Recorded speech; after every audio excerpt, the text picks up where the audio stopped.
Hi friends, మనమైతే ఈరోజు శ్రీ సత్యసాయి జిల్లా పెనుకొండలో ఉన్న మహామంత్రి తిమ్మర్సు గారి బందీఖాన దగ్గరికి వెళ్దాం.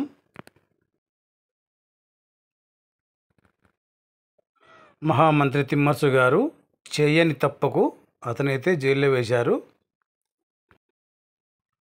మనమైతే మహామంత్రి జైలు దగ్గరికి అయితే వచ్చాము. ఓసారి అయితే మనం జైలు దగ్గరికి వెళ్ళి చూద్దాం ఎలా ఉందనేది.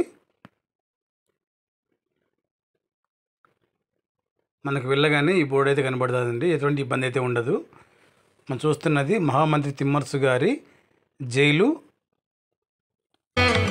మహామంత్రి తిమ్మర్సు గారు జైలు తప్పుకైతే జైల్లో వేశారండి.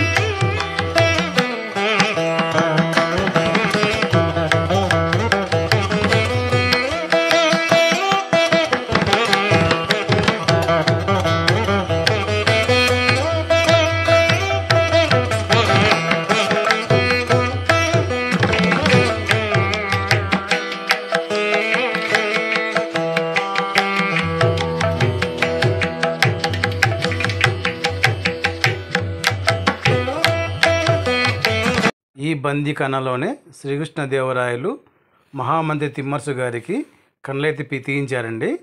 అంతేకాకుండా శ్రీకృష్ణదేవరాయలు ఎందుకు తీయించారంటే కళ్ళు తన శ్రీకృష్ణదేవరాయలు కుమారుణ్ణి మహామంత్రి తిమ్మర్సు గారే చంపారని అనుమానంతో ఆ శిక్ష అయితే వేశారండి. కొద్ది రోజుల తర్వాత శ్రీకృష్ణదేవరాయలకి తిమ్మర్సు గారు తన కుమారుని చంపలేదని తెలిసిన తర్వాత చాలా బాధ అయితే పడతారు. మనం చూస్తున్నది మహామంత్రి తిమ్మర్సు గారి సమాధి. ఇదైతే పెనుకొండ కొండల మధ్యలో అయితే ఉంటుంది. మన పక్కన చూస్తున్నది గుర్రం సమాధి. చూడండి, ఇదైతే పెనుకొండ కొండకు ఎక్కేటప్పుడు మనకైతే కింద కనబడుతుంది. కానీ అది చాలామందికి తెలియదు. తెలిసిన వాళ్ళకి మాత్రమే తెలుస్తుంది అనమాట ఇది తిమ్మర్సు గారి సమాధి అనేది. అలాగే మనము ఇప్పుడు గాలిగోపురం దగ్గరికి వెళ్తున్నాం. అంతేకాకుండా నీటి తొట్టి ఉంటుందండి అక్కడ. అప్పుడు ఏనుగుల కోసమని పెట్టారంట అది.